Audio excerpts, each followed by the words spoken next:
So guys Vodafone idea limited के quarter 4 के results आ चुके हैं। जस्ट 2 मिनट पहले कंपनी ने ये पीडीएफ अपलोड किया है। अभी फंड रेजिंग से रिलेटेड पीडीएफ अपलोड नहीं हुआ है, तो जैसे ही वो आता है मैं आप लोगों के साथ उसको भी आज के दिन अपलोड करूंगा। बट अभी कंपनी के क्वार्टर 4 के रिजल्ट्स है। अब इन रिजल्ट्स का चार्ट्स पर क्या इंपैक्ट पड़ता है, आरपीयू का डाटा भी अभी आज आना बाकी है, तो बहुत चीजें हैं। 2 से 3 वीडियो में डेफिनेटली हम इन सबको यहाँ पर एक एक करके कवर करेंगे सही तरीके से। एंड तक देखना, अच्छा लगे तो आपको पता है सब्सक्राइब करके जाना है। ऑल राइट, मार्च 26 का कॉलम है, दिसंबर 25 एंड मार्च 25, सभी फिगर्स आपके करोड़ में हैं और ये है कंसोलिडेटेड डाटा कंपनी का। शुरुआत करते हैं कंपनी के सर्विस रेवेन्यू से, फिर आएंगे रेवेन्यू फ्रॉम ऑपरेशन से। तो सर्विस रेवेन्यू कंपनी का है 11,299 करोड़ का, 11,299 करोड़ मार्च 26 में। ये था दिसंबर में 11,307 करोड़, यानी क्वार्टर ऑन क्वार्टर बेसिस पर 8 करोड़ का डिक्लाइन है। मेजर नहीं है, 8 करोड़ का डिक्लाइन दिया है कंपनी ने यहाँ पे।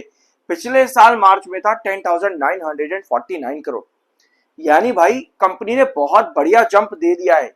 ऑलमोस्ट कितना जंप है ये, 200 के आसपास, 1300 वहां पर, और ये हो जाएगा आपका 11,000, ठीक है 11,000 और साथ में 300, 350 करोड़ के ऊपर का जंप कंपनी ने यहां पर दिया है। ऑलराइट, हाँ 350 करोड़ के आसपास का कंपनी का जंप है ईयर ऑन ईयर बेसिस पर अपने सर्विस रेवेन्यू के अंदर। तो रेवेन्यू फ्रॉम ऑपरेशंस कंपनी ने कितना दिया है, 11,332 करोड़, और यहां पर कंपनी का क्वार्टर ऑन क्वार्टर जो रेवेन्यू फ्रॉम ऑपरेशन है वो बढ़ जाता है। 11,323 करोड़ कंपनी का दिसंबर में था, तो क्वार्टर ऑन क्वार्टर बेसिस पर रेवेन्यू फ्रॉम ऑपरेशन कंपनी का बढ़ गया है 11,015 करोड़। ये कंपनी का पिछले साल मार्च में रेवेन्यू फ्रॉम ऑपरेशन था। तो yes, year on year basis पर कंपनी का जो रेवेन्यू फ्रॉम ऑपरेशन है 317 करोड़ का इंक्रीज है, 317 करोड़ का, और ये एक अच्छा इंक्रीज है। एक बार हम देखते हैं कि पिछले साल दिसंबर क्वार्टर में कंपनी ने कितना ग्रोथ दिया था, एक बार उसको देख लेते हैं यहाँ पे। ऑल राइट, 1.85% का ग्रोथ कंपनी ने दिया था, और यहां पर अगर आप नोट करोगे ना तो ये 1.85% के ऊपर का ग्रोथ कंपनी ने इस बार दिया है।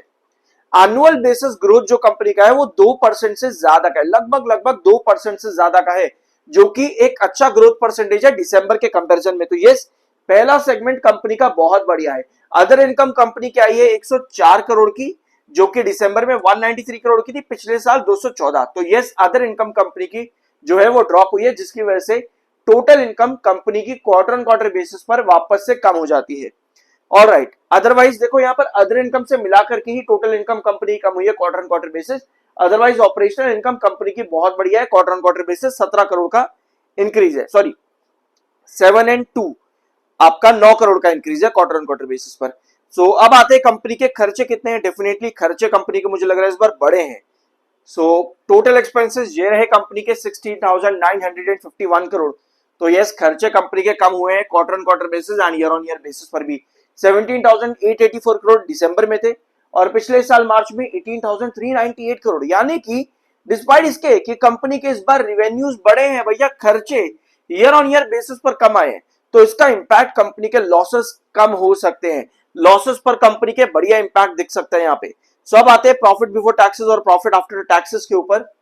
ये रहा प्रॉफिट बिफोर टैक्सेस, यहां पर कंपनी ने दिया है 51,976 करोड़ का प्रॉफिट। ऑल राइट, ये कुछ अलग है यहां पे, ठीक है, क्योंकि profit loss before share in profit और एक्सेप्शनल आइटम से कंपनी को इस बार 5,515 करोड़ का देखने को मिल रहा है वहां पे, और एक्सेप्शनल आइटम से कंपनी का जो नेट प्रॉफिट के आसपास आप यहां पर निकाल के चल रहे हो वो 57,000 करोड़ रुपए दिख रहा है यहां पे, इधर 57,000 करोड़। तो इस बार कंपनी का प्रॉफिट 51,976 करोड़ का है बिफोर टैक्सेस में। इसके पहले कंपनी लॉस में ही है, ठीक है, इसके पहले कंपनी लॉस में ही है यार।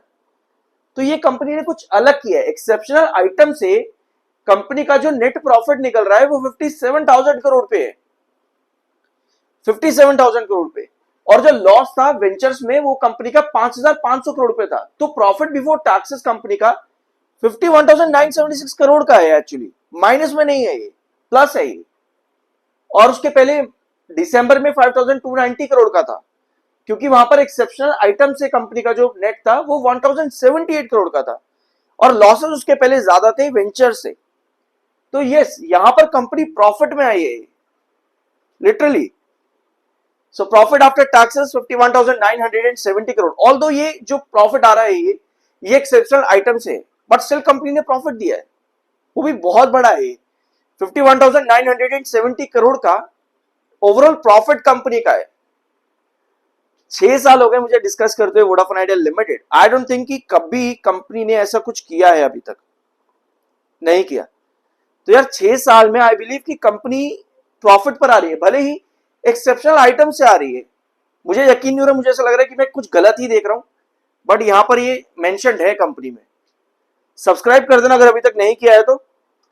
लिटरली ये नंबर एक्सेप्शनल आइटम से ही है भले, बट बहुत अलग दिख रहा है। 6 साल में मैंने ऐसा कभी नहीं देखा, तो सीरियसली मुझे शॉक सा हो रहा है। ऑलराइट, धीरे धीरे जैसे जैसे पीडीएस कंपनी के बाहर आएंगे मैं उनको भी डिस्कस करूंगा। एक बार ना यहाँ पर फाइनेंशियल ईयर का देख लेते हैं कंपनी ने क्या किया है। तो यस यार, फाइनेंशियल ईयर बेसिस पर कंपनी ने 34,000 करोड़ का प्रॉफिट दिया है लिटरली। मतलब, और दिसंबर 25 में ये 26 का प्रॉफिट है, 25 में 27,000 करोड़ का लॉस था एक्सेप्शनल आइटम्स।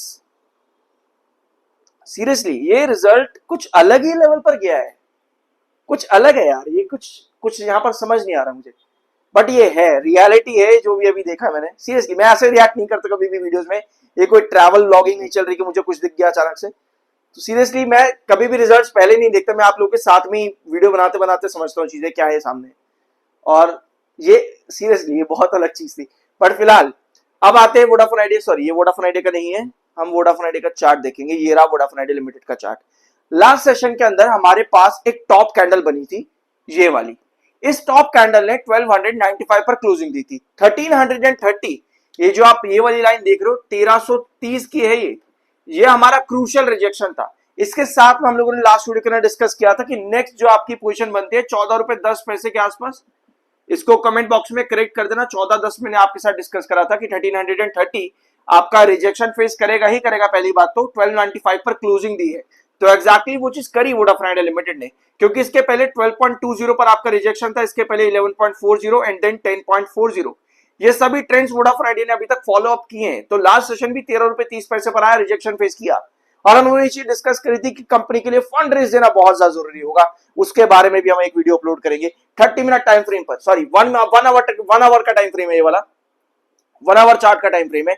13 रुपए 30 पैसे पर रिजेक्शन फेस किया, बाद में डिप करता और एक रेंज यहां पर बनाता है पिछले 13 तारीख, 14 तारीख, 15 तारीख और 16 तारीख। आज 16 17 आज, इसको एक बार करेक्ट करते हैं। हाँ, 15 तारीख तक, ठीक है। 13, 14 और 15, 13 तारीख, 14 तारीख और 15 तारीख, total 3 session 1 hour time frame पर स्टॉक ने एक रेंज पकड़ी है। इस रेंज में जो आपका इंपॉर्टेंट लेवल निकलता है 12.65 निकलता है, और एक रिजेक्शन आता है लगभग आपका ये रहेगा 12.95 के पास में। तो ये रेंज यहां पर वोडाफोन आइडिया लिमिटेड ने पकड़ी है। ये बहुत ज्यादा जरूरी है, क्योंकि इस रेंज से निकलने के लिए आपको एक स्टेबल कैंडल चाहिए, सस्टेनेबल कैंडल कहते हैं। निकलती है तो वापस 13.30 पर आने की पॉसिबिलिटी यहां पर बनती है, और उसके ऊपर हमको डेफिनेटली एक स्टेबल कैंडल, सस्टेनेबल कैंडल और चाहिए होगी।